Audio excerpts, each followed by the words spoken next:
তোমরা এতক্ষণে নিশ্চয়ই বুঝতে পেরেছো আজকে আমি কি নিয়ে আলোচনা করব।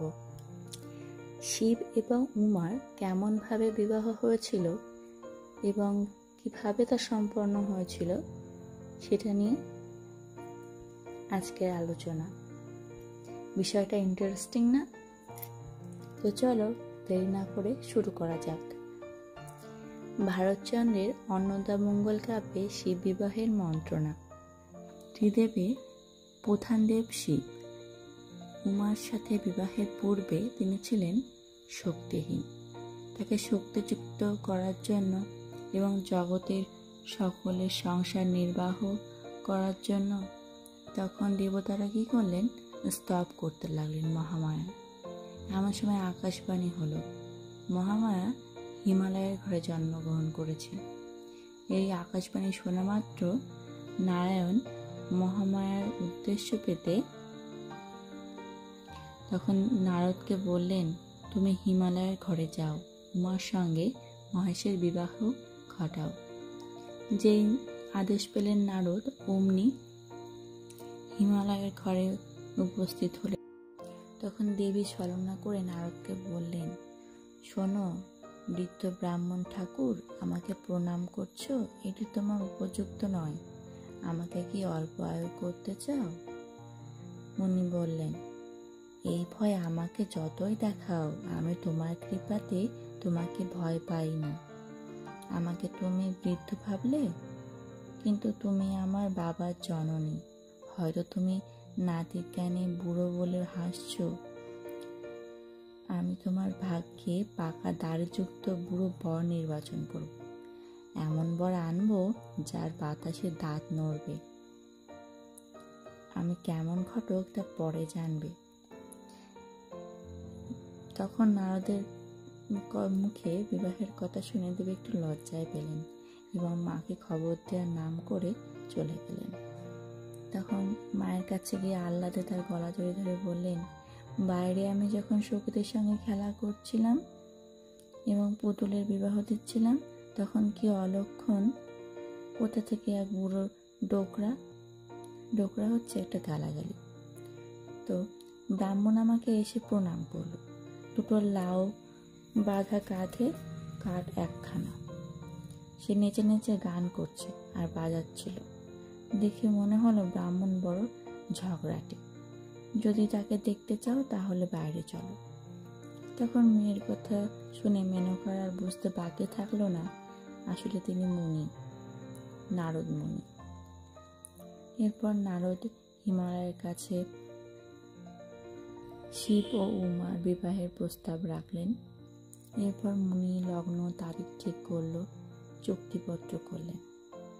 এভাবে শিব বিবাহের সম্বন্ধ হলো। এরপরে দেখতে পাবে শিবের ধ্যান ভঙ্গে কাম ভস্ম। এই অংশটিতে নারদ ঘটকালি করে ফিরলেন এবং তার ঘটকালিতে সবাই আনন্দিত। এরপর তারা শিবের ধ্যান ভঙ্গ করার জন্য স্তব করতে লাগলেন, কিন্তু শিবের ধ্যান আর ভঙ্গ হয় না। তখন দেবগণ না পেরে মন্ত্রণা করে মদনকে ডাকলেন এবং শিবকে সম্মোহন বাণে সিদ্ধ করার পরামর্শ দিলেন। আদেশ পাওয়া মাত্র মদন তখন ভূমিতে হাঁটু গেড়ে অগ্নিমুখী পতঙ্গের মতো সম্মোহন বাণ ছুটে দিলেন। বাণ শিবকে স্পর্শ করা মাত্র শিবের দেহ শিহরিত হলো, তার ধ্যান ভঙ্গ হলো, তিনি নয়ন মেললেন। তিনি তখন কামার্ত, নারীর জন্য ব্যস্ত। চারিদিকে তাকিয়ে যখন দেখলেন মদনকে এবং যখন দেখলেন মদন মুচকি মুচকি হাসছে, তখন শিব ক্রোধিত হলেন এবং তার ত্রিনয়ন থেকে আগুন বার হলো। সেই আগুনে ভস্ম হলো মদন। মদন ভস্ম হলেন, কিন্তু পঞ্চাননের কামনার মৃত্যু হলো না।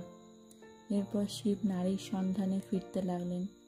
অপ্সরী কিন্নরীদের পিছনে তিনি ছুটতে লাগলেন কামে মত্ত হয়ে। তাকে দেখে সব রমণী পালিয়ে যেতে লাগলো। মনে মনে হেসে নারদ এই সময় শিবের সামনে উপস্থিত হলো এবং নারদকে দেখে শিব তখন অধোমুখ হয়ে লজ্জায়। তখন তিনি শিবকে সংবাদ দিলেন যে সতী দক্ষ গৃহ ত্যাগ করে হিমালয় গৃহে জন্মগ্রহণ করেছেন। তুমি তাকে বিবাহ করে আনন্দে বিহার করো। এরপর মদনের মৃত্যু সংবাদ শুনে রতি কাঁদতে কাঁদতে সেখানে উপস্থিত হলেন এবং নানা কথা বলে বলে ইনিয়ে বিনিয়ে কান্না করতে শুরু করলেন। রতি তখন রোদন করতে করতে বলছে, প্রাণনাথ, কোথায় গেলে? আমাকেও সঙ্গে নিয়ে যেতে পারতে। তুমি ছাড়া আমার জীবন অন্ধকার। তুমি আর আমি একই প্রাণ, কেবল অঙ্গ দুটি ভিন্ন। তুমি যেখানে যেতে আমাকে সঙ্গে নিয়ে যেতে, কিন্তু এখন কেন ছেড়ে গেলে? প্রেম বাড়িয়ে কোথায় হারিয়ে গেলে? এখন বুঝলাম সব মিথ্যা খেলা।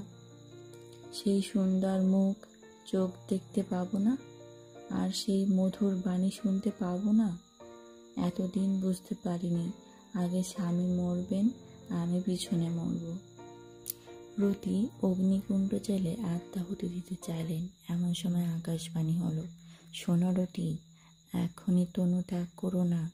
শোনো, মদনকে পাওয়ার উপায় বলে দিই। দাপরে কৃষ্ণ অবতীর্ণ হবেন, কংসবধ করবেন দ্বারকা বিহারী, রুক্মিণীকে বিবাহ করবেন, তার গর্ভে কাম জন্মগ্রহণ করবেন, দানব সম্বরকে মদন হত্যা করবে। তুমি দাসী হয়ে তার ঘরে গিয়ে থাকো।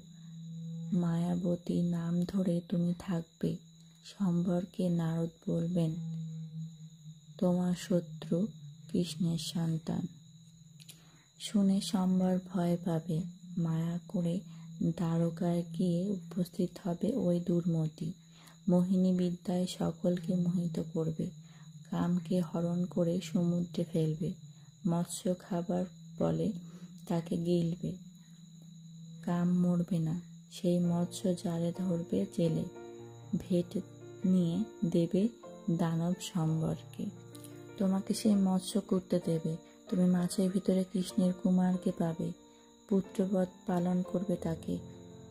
যদি তোমাকে মা বলে তাহলে কানে হাত দেবে। শেষে তাকে সম্মোহন আদি পঞ্চবাণ শিখিয়ে আসল পরিচয় দিয়ে দেবে।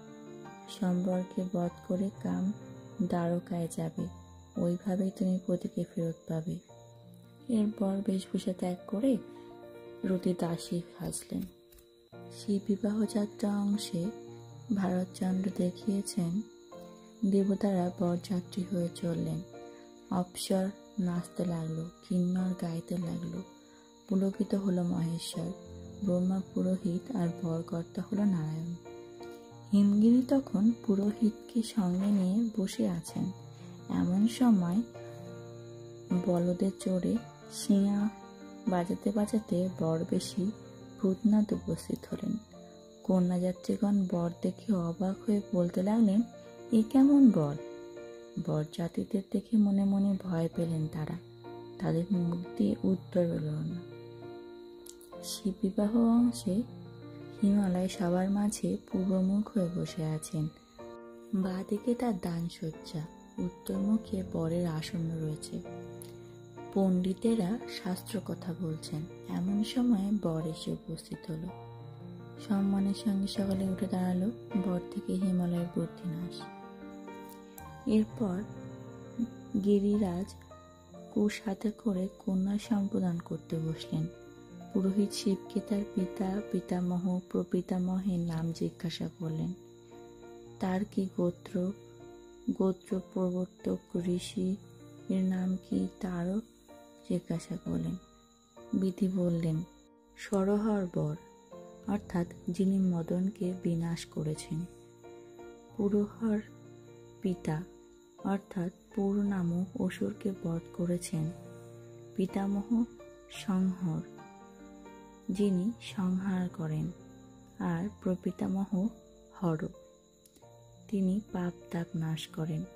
গোত্র শিব, গোত্র প্রবর্তক ঋষি বা প্রবর শম্ভু সর্বশঙ্কর।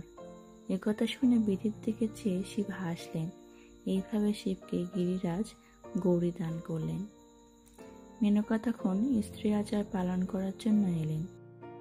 এদিকে ত্রৈগণ বলতে সধবা স্ত্রীগণকে বোঝানো হয়। তারা এলেন বরণডালা নিয়ে।